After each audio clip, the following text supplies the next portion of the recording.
students, welcome in English class. Today the second part of the same chapter, the first flight, the title name of this book and the chapter name is also. The sun was now ascending the sky, blazing on his ledge that faced the south.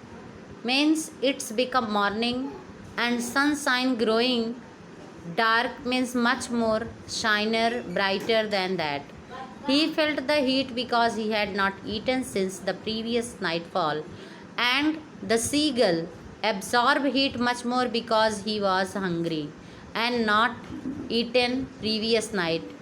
He stepped slowly out to the brink of ledge and standing on one leg with the other leg hidden under his wing, he closed one eye then the other.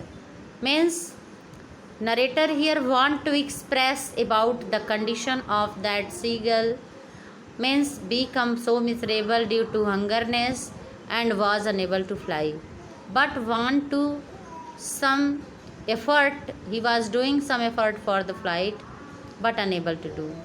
Okay means उसका एक पैर जो था वो पीछे रखा हुआ था और धीरे धीरे किसी तरह से अपने पंख को उठा रहा था. ही क्लोज्ड वन आई, एक आंख बंद किया था. Then the other. Okay the situation of the seagull.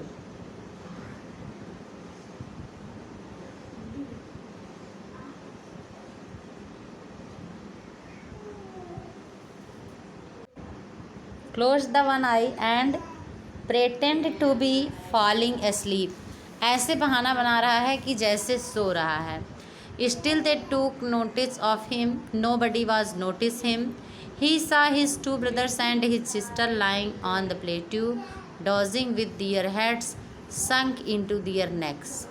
और उसने क्या देखा कि उसके जो ब्रदर्स और सिस्टर्स हैं वो उस प्लेट्यू पे इधर उधर फ्लाइंग कर रहे हैं, डूब रहे हैं. संक मीन्स डूबना, इनटू दियर नेक्स अपने गर्दन तक वो लोग अंदर डूब रहे हैं. His father was preening the feathers on his white back. और उसके फादर का जो फीदर है, पूरा जो पंख है वो एकदम सफ़ेद रंग का है पीछे. Only his mother was looking at him. Only the mother, you know mothers heart is very means emotional and merciful towards their son. So only the mother of the seagull in pitiable condition was staring the sun. केवल उसकी माँ, आपको पता है students, माँ होती है, वही उस सीगल की तरफ देख रही है कि वो उड़ नहीं रहा है. हाँ, और उसने पनिशमेंट दिया है कि जब तक नहीं उड़ेगा उसको खाने को कुछ नहीं मिलेगा. She was standing on a little high hump on the plateau. वो एक ऊंची प्लेट्यू पर पठार पे जा कर के बैठी हुई है और वहीं से देख रही है. ओके हर वाइट ब्रेस्ट थ्रस्ट फॉरवर्ड, और आगे की तरफ बढ़ रहा है उसका जो वाइट कलर का ब्रेस्ट है आगे का. Now and again she tore at a piece of fish that lay at her feet and then escaped each side of her beak on the rock. And he has tore a piece of fish. उसने एक मछली का टुकड़ा काटा हुआ है और उसको ली हुई है और चाह रही है कि उसको ले जाकर सीगल को दे, उस यंग सीगल को. Okay she was stared so. The sight of the food maddened him. और भोजन देख करके वो एकदम पागल होता जा रहा है. आपको पता है भूख के सामने और कुछ नहीं दिखता है. हाँ, व्यक्ति कुछ भी करने के लिए तैयार हो जाता है. Means same as happen with the seagull. beak now and again to wet it. means he was also open his beak again and again for taking the food. okay how he loved to tear food that away, scraping his beak now and again to wet it. okay and saying ga ga ga, he cried begging her to bring him some food. और इस तरह से वो आवाज़ करके अपनी माँ से कुछ मांग रहा है. Ga col ah, she screamed back, उसकी मदर भी रिप्लाई करती है derisively. But he kept calling plaintively, लेकिन वो लगातार ऐसे बुला रहा है. And after a minute or so he uttered a joyful scream, कुछ देर के बाद बहुत खुशी से चिल्लाता है. His mother had picked up a piece of the fish and was flying across to him with it. उसकी मदर उस मछली के टुकड़े को लेकर उसकी तरफ बढ़ती हुई जाती है और उस ओके मीन्स फिश का टुकड़ा उसको खाने के लिए लेके आती है। ही लीन्ड आउट और वो झुकता है टू और वो उसकी तरफ झुकता है। Eager tapping the rock with his feet and trying to get nearer. Okay, means he was also trying to go there and trying to take that. Okay, in this way means seagull eager to take the food nearer to her as flew across, but when she was just opposite to him she halted, her wings motionless, the piece of fish in her beak almost within reach of his beak. Means वो जो मछली का टुकड़ा है वो उसके पास तक पहुंच जाता है, उसकी चोंच तक। बीक मीन्स चोंच। He halted a moment in surprise wondering why she did not come nearer, और उसके बाद उसको लगता है कि वो उसके पास क्यों नहीं आ रही है मदर उसकी। And then maddened by hunger, और इस तरह से भूख से पागल ही डाइव्ड एट द फिश, वो झपट पड़ता है फिश की तरफ। Okay, with a loud scream he fell outward and downward into space.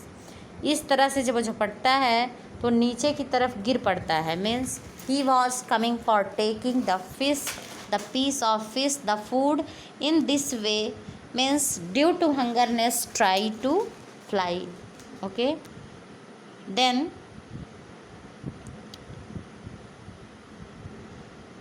A monstrous terror seized him, बहुत डर जाता है वो, डर से जो है आतंक हो जाता है उसके मन में। And his heart stood still, उसका हृदय कंप जाता है। ही कुड हियर नथिंग, कुछ भी नहीं सुन पा रहा है। But it only lasted a minute, एक मिनट बाद। The next moment he felt his wings spread outward, उसको लगता है कि उसके पंख बाहर की तरफ उड़ रहे हैं। The wind rushed against his breast feathers, then under his stomach, और उसके पंख जो है एक बार बाहर उड़ रहे हैं फिर उसके स्टमक की तरफ आ रहे हैं। And against his wings, he could feel the tips of his wings cutting through the air. Means he have much more fear about his feathers and was means imagining that it's may be cut, मतलब उसका पंख लगता है जैसे cut जाएगा, ऐसा फड़फड़ा रहा है, उसको ऐसा फील हो रहा है। Okay, and then he was not falling head tips off the cutting the air, he was not falling headlong now, he was soaring gradually downwards and outwards. He was no longer afraid, ज़्यादा देर तक नहीं डरता। He just felt a bit dizzy, उसको जैसे चक्कर आता है। Then he flapped his wings once and he soared upwards, अपने पंख को फड़फड़ाता है और ऊपर की तरफ निकल जाता है। गा ga ga ga ga ga col ah, his mother swooped past him, her wings making a loud noise, he answered her with another scream. Okay, in this way mother and son both having doing much more effort for the first flight. Okay, then his father flew over him screaming. He saw his two brothers and his sisters flying around him, curving and banking and soaring and diving. Means in this way the whole family become happy and they are also flying around of the seagull, and everyone make merry, make happiness after seeing the seagulls first flight. Okay, that's it for today students. Read line to line and write the difficult words meaning. Thank you class today. Thank you.